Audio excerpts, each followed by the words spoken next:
పోనీ పోనీ.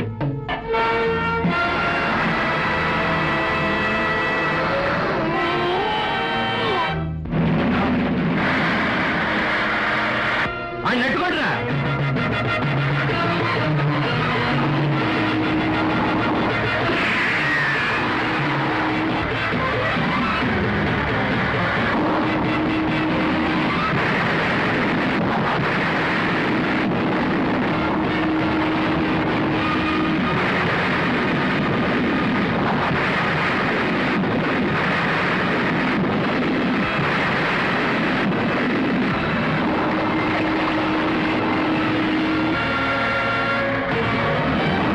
నేను కాళిదాసుని.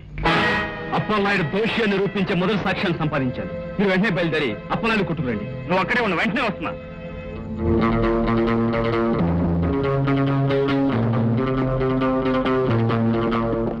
రండి సార్, రండి.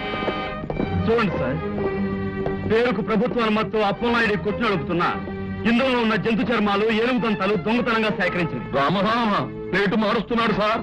దొంగతనంగా తను సంపాదించిన వాటిని నెట్టి నా కొట్లో పడేసి నేరం నా మీదకి నెట్టాలని చూస్తున్నాడు సార్. అప్పలనాయుడు ఆయన నేరస్తున్నా కాదో తర్వాత తెలుసుకున్నాం. ఎస్పీ గారు నీకు ఇచ్చిన టైం చట్టబద్ధం కాదు గనక దాన్ని రద్దు చేసి నేను అరెస్ట్ చేస్తున్నా. ఇదెక్కడ న్యాయం సార్? ఏ నింద నా మీద వేసి నన్ను అడవి దొంగం చేశారు, ఏ హత్య నా మీద వేసి నన్ను హంతకుడు చేశారు. ఆ నింద నిజం కాదని, ఆ నేరం నేను చేయలేదని, నేను దోషి కాదు అని నిరూపించుకోవడానికి ప్రతి క్షణం ప్రాణాలకు తెగించి పోరాడుతూ మీ కళ ముందే ఈ సాక్ష్యాన్ని చూపిస్తూ ఇతరే దోషి నిరూపిస్తుంటే కాదని మళ్ళీ నన్ను అరెస్ట్ చేస్తానంటారేమిటి సార్? నువ్వెవరో సాక్ష్యాలు సేకరించడానికి, నువ్వెవరో నేరాలను రుజువు చేయడానికి దానికి చట్టాలు ఉన్నాయి, కోర్టులు ఉన్నాయి. లొంగిపోతాను సార్, లొంగిపోతాను. మీరు రాసుకున్న చట్టాన్ని మీరే తలకిందులు చేస్తున్నప్పుడు, మీరు నిలబెట్టవలసిన నీతిని నిజాయితీని మీరే గోతులో పాతి పెడుతున్నప్పుడు దొంగకి ఏం చేయమంటారు సార్? అరెస్ట్ చేయండి. ఐజీ గారు, మూర్ఖంగానే మీ వెంటొచ్చి నా తండ్రిలాగా నా చరిత్రని జైలు గోళ్లకు అంకితం చేయలేను. మర్యాదగా మీ తుపాకులు మీరు కింద పడేయండి.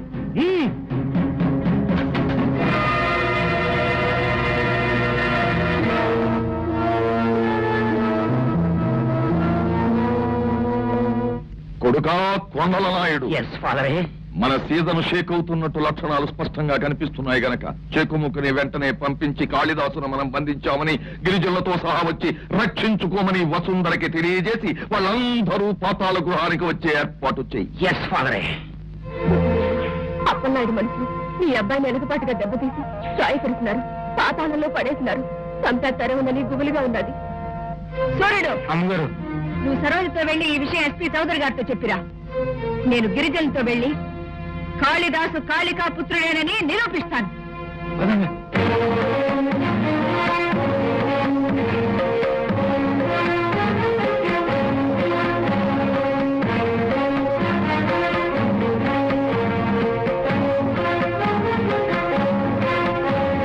స్వాగతం, సుస్వాగతం. గిరిజనుల అమ్మగాని అమ్మ వసుంధరమ్మకు స్వాగతం. అఆలు రాని ఆ అమాయకుల్ని అస్త్రాలుగా తయారు చేసే నీ తెలివితేటల్ని దేంతో కొట్టానో చూశావా వసుంధర? కడుపు తీపితో. నీకు నీ కొడుకు మీదున్న మమకారాన్ని అస్త్రంగా ఉపయోగించి నిన్నిక్కడికి రప్పించాను. నేను కడుపు తీపి కోసం రాలేదు అప్పలనాయుడు, నీ కాలం తీరిపోయిందని నిరూపించడానికి వచ్చాను. గత 20 ఏళ్ల నుంచి నీ నోటి నుంచి ఇదే మాట వింటూనే ఉన్నాను. నీకు నాకు మధ్య జరిగే ఈ వర్గ పోరాటంలో ఎప్పుడూ నాదే పై చెయ్యి. కాని నీ కొడుకు, అదే నువ్వు భాష నేర్పించిన ఆ అడవి మనిషి, వాడు మాత్రం నాకు కొరకరాని కొయ్యలా తయారయ్యాడు. నిన్నిక్కడే బంధించి నన్ను పట్టుకోవాలనే వాడి ఉత్సాహానికి ఆనకట్ట కడతాను. కానీ ఈ లోపే ఈ గిరిజనులు నీకు గోరీ కడతారు. కట్టలేరు. నా సీజన్ ఇంకా పూర్తి కాలేదు. నీ కొడుక్కి ఎస్పీ గారిచ్చిన 48 గంటల గడువు పూర్తి కాగానే వాణ్ణి ఉరి తీస్తారు. అప్పుడు వాడి గోరీ కట్టడానికి నిన్ను విడిచిపెడతారు. అలాగా? వాణ్ణి కుక్కను కొట్టినట్టు కొట్టి కాళ్ళు చేతులు కట్టిపడేయండి.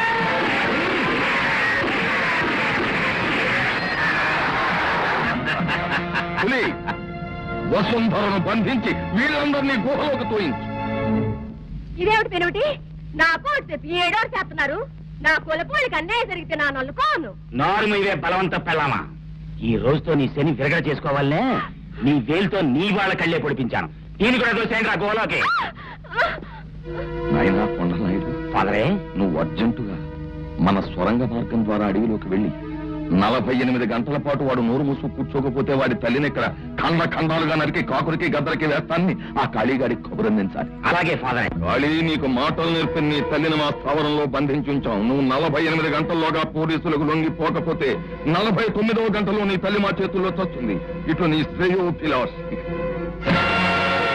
అమ్మగారు మాయ చేసి కాజేసినారు. ఈ ఆడున్నారో తెలియడం లేదు. మనం మాయతోనే వాళ్ళ స్థావరం ఎక్కడుందో కనిపెట్టాలి. అమ్మను రక్షించుకోవాలి.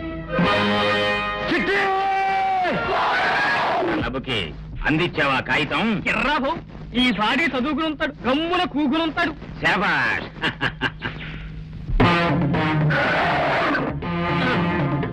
లబుకి, ఈ గున్నేనగే కదూ మనకి అన్నపానీయాలు లేకుండా చేసింది. అవును బావు. ఇదేంట్రావు, నాకు దండం పెడుతున్నట్టుంది. ఇక ఈ అడవికి మీరే దొరలని అది కనిపెట్టేసినాదేమో బావు. గున్నేనుగో కూర్చో. లే,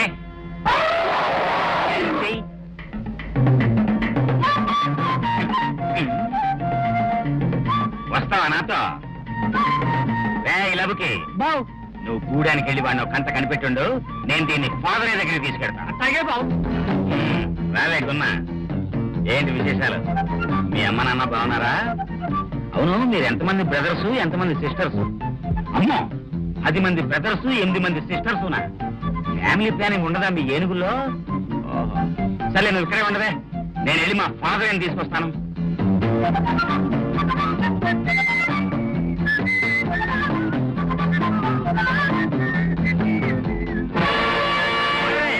ఫాదరే. ఏమిట్రా, కబురందించావా? కబురందించడమే కాదు ఫాదరే, చూసి రమ్మంటే కాల్చి వచ్చిన హనుమంతుడిలాగా ఏనుగు పిల్లని కూడా తెచ్చాను. ఏనుగు పిల్ల ఎక్కడ? చూపిస్తా. పద పద. ఏది? అదిగో గున్నయ్యే. ఏది? ఫాదరే, ఇదేదో కాగితం. ఏదో కాగితం. చదువు. ఏమిటి అబ్బాయి ఉత్తరం? ఒరే అప్పలనాయుడు, నీ పాతాళ గృహాన్ని నేను కనుక్కోలేదని నువ్వు అనుకున్నావు కదా. నా ఏనుగు పిల్ల ఈ మార్గాన్ని చూపిస్తుందిరా నాకు. ఫాదరే, కొండలనాయుడు, ఆ కాళిదాసు మాయలో పడి కొంప ముంచారా? వాడు గుహలోకి రాకుండా చూసుకోవాలి. పద.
ఎంత కురిసిన సాధనం,